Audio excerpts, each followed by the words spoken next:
Does anyone need a sound check? It's good.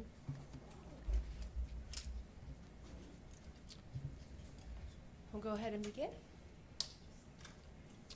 Good morning. I'm Lieutenant Tina Jones, the Public Information Officer for the Portland Police Bureau. I'm here today to provide some updates and critical information about planned demonstrations for Saturday, August 17th. Several weeks ago, we learned a group was planning a demonstration at Tom McCall Waterfront Park for Saturday, August 17th. Other groups have declared intent to participate in the event by counter-protesting.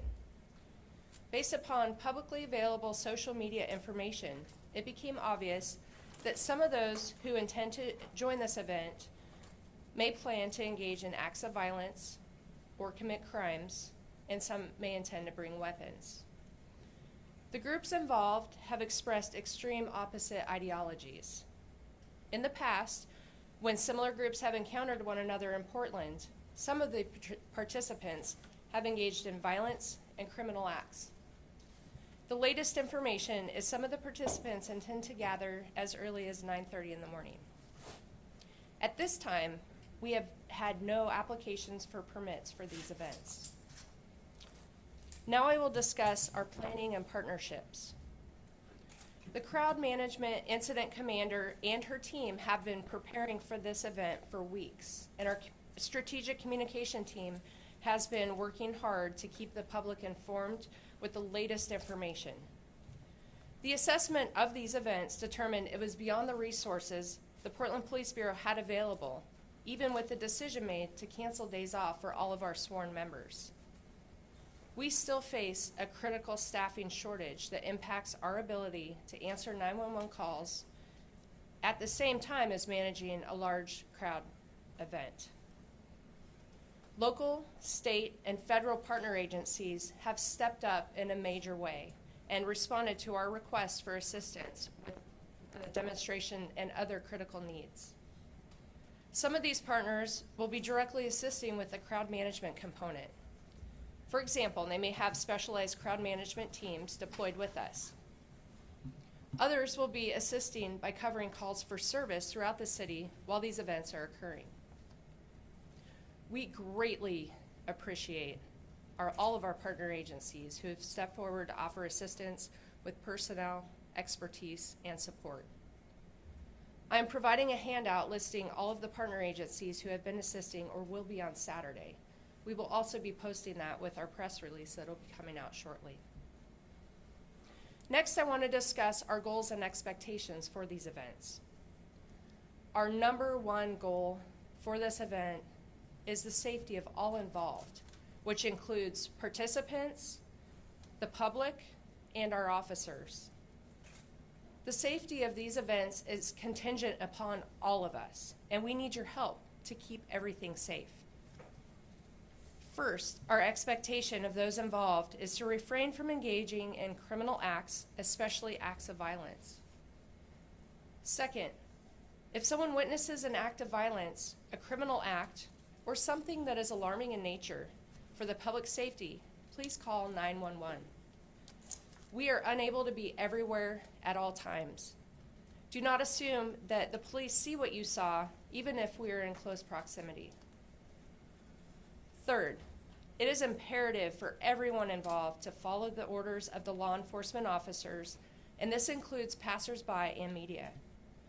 If there are orders given to get out of the street or to disperse, for example, those orders apply to everyone in the vicinity.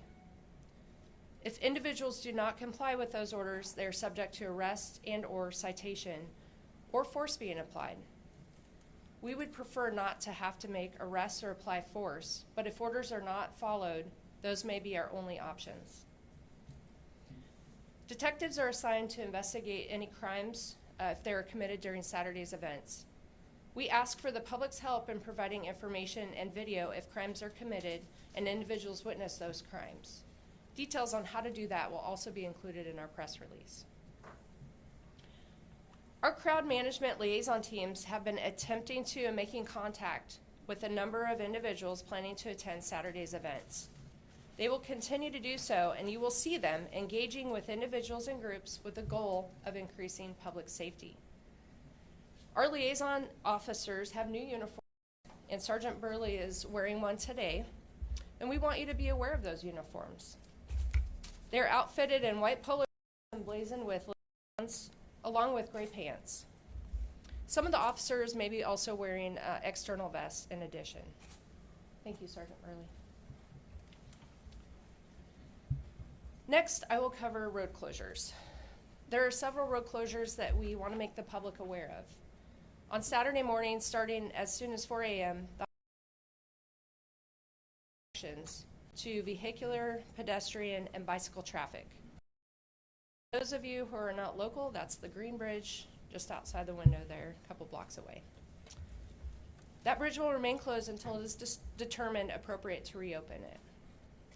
Additionally, Southwest 2nd Avenue from Main to Madison Streets will be closed beginning as soon as 4 a.m. to pedestrians, bicycles, and vehicular traffic. This also means that Central Precinct will not be open to the public during this closure. Besides the mentioned road closures, other roads are open to vehicular traffic.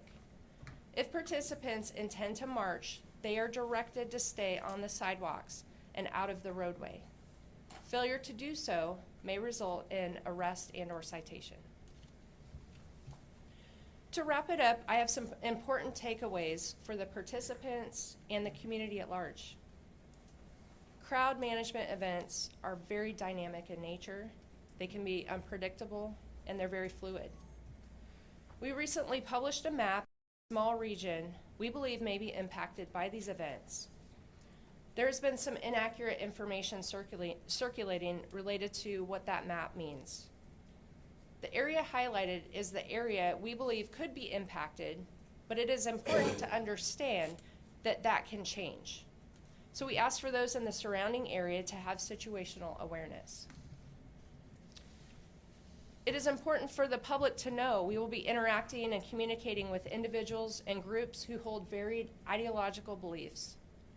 Our interactions are necessary to increase public safety and should not be construed as bias, preference, or endorsement of any particular point of view or side.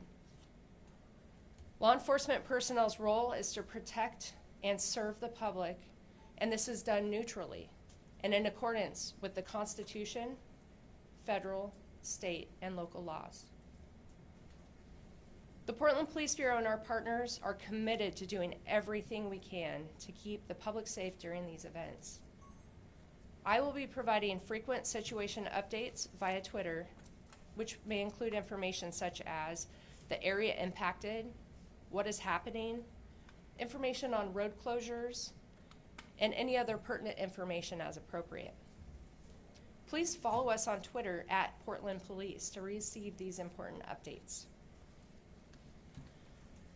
We recognize these events can cause alarm, anxiety, and even fear for certain members of our community. We are mindful of these concerns and emotions and have built a communication strategy keeping this in mind. Additionally, we encourage participants and community members to seek support as necessary. We will be providing physical and emotional support for our members because we recognize their wellness is important too. We know in this political environment, we will be criticized for what we do and what happens no matter the outcome. That criticism is not our primary concern or focus. Our primary mission is to do everything we can to keep the event safe while ensuring those who gather peacefully can express their First Amendment rights per the Constitution. I want to thank you for your attention, and we appreciate your help with achieving our goal to keeping everyone safe and sharing our message.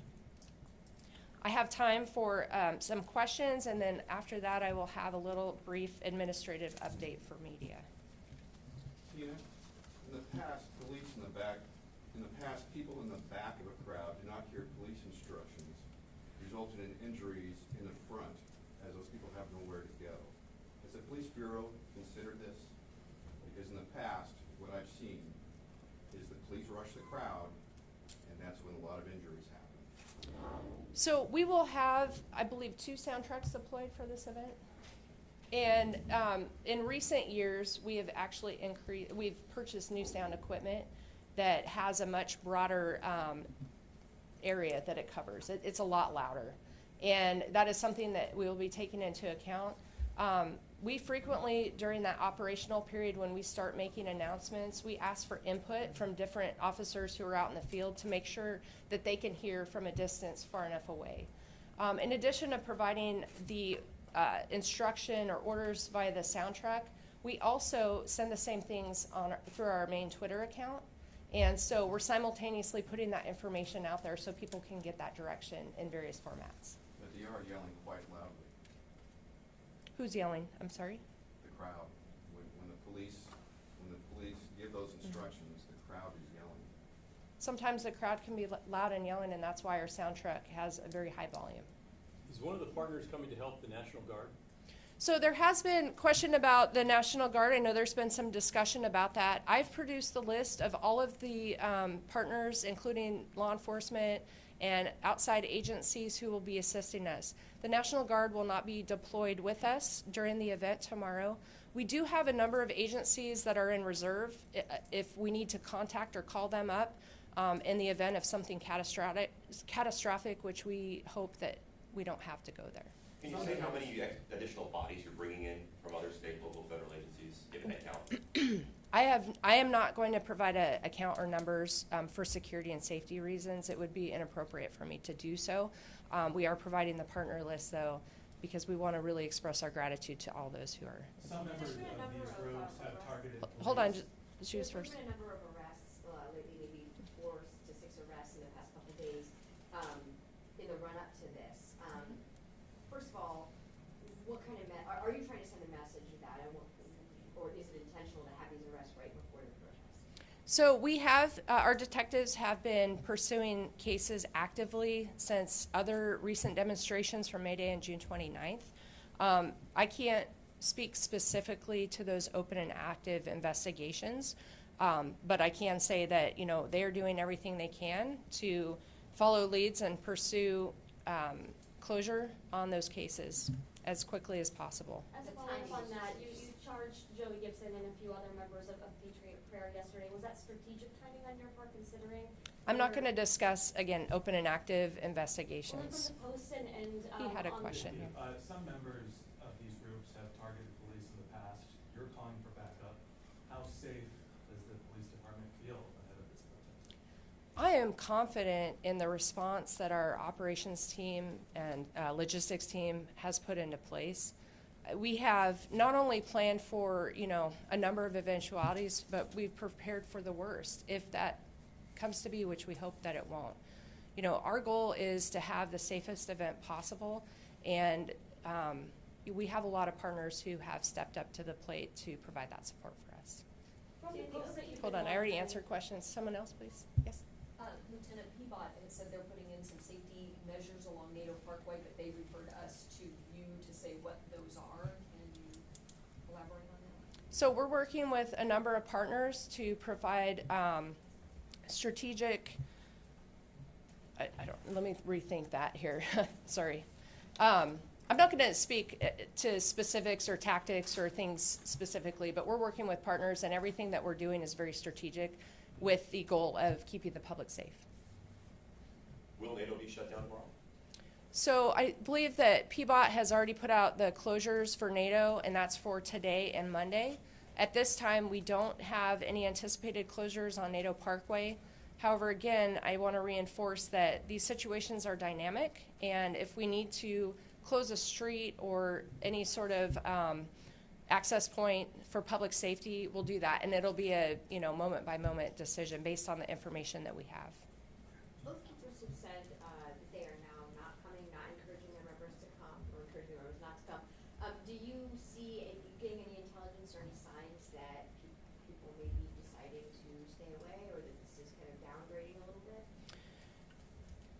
Tomorrow, we will see who decides they're going to show up. In these events, a lot of times people don't necessarily tell us how many people are coming, what their intent is, what they're going to bring to the event. And so a lot of it is us seeing who shows up on the game day.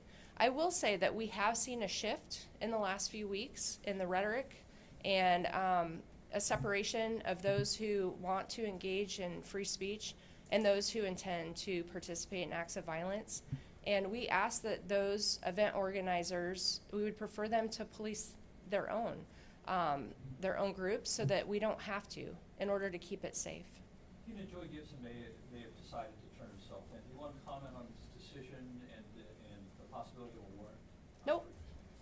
From the information that you've been monitoring Sorry, online- someone behind you, he had a question. The police department came under criticism last year for the riot control techniques it used on August 5th, namely like the non-lethal flashbangs or whatever. Is the police department changing its tactics for tomorrow's rally?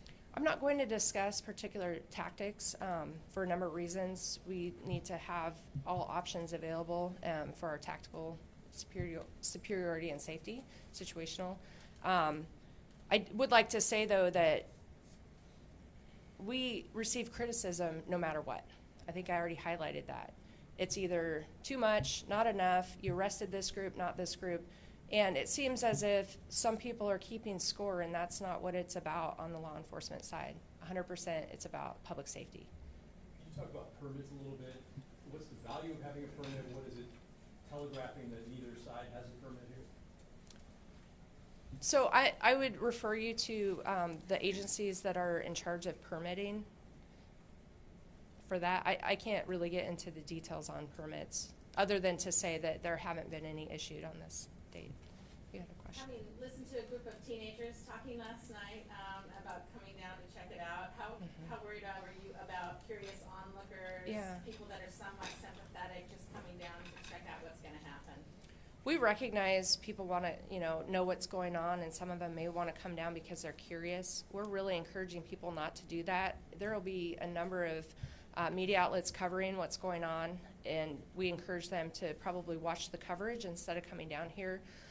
One thing that we have seen in prior demonstrations is sometimes people come to see what's happening, or maybe they just happen to be in the area, and the police are giving direction, and they're also in the same area, and maybe they're in the street, or they're not paying attention to the sound truck or the directions being given, and they don't perceive themselves as being a participant, and so they think those directions or orders don't apply to them.